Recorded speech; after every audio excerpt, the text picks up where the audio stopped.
Сәлем достар, сіздермен бірге Айжан. Бүгін біз дәмі бір жасағанда керемет шығатын тасбақа тортын дайындайтын боламыз. Құрамына жұмыртқа, тұз, қант, қопсытқыш, ванилин, ұн.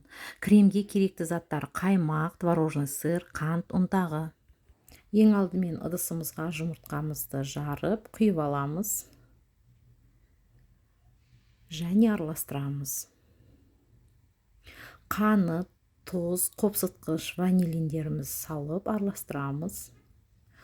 Ұнды міндетті түрде ситадан өткіземіз. Мен өткізіп алғамын. Шетінен ұнымызды салып отырып араластырамыз. Өйткені түйіршік қалмау керек.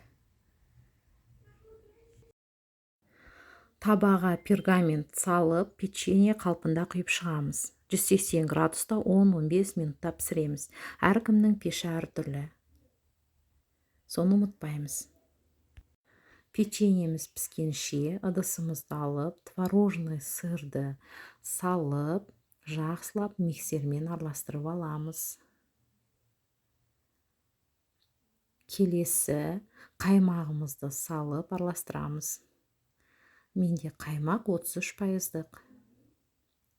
Содан соң шетінен қант, ұнтағымызды салып, жақсылап араластырып аламыз.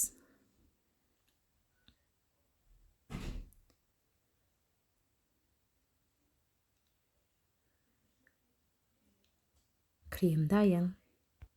Ыдысымызды пленкамен жауып, печеньені кремге аунатып, тортты жинап шығамыз.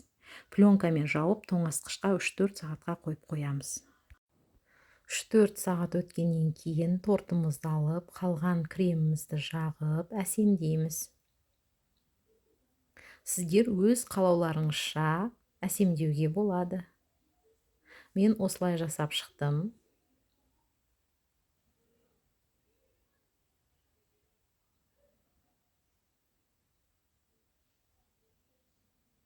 Бетіне какао ұнтағын септім.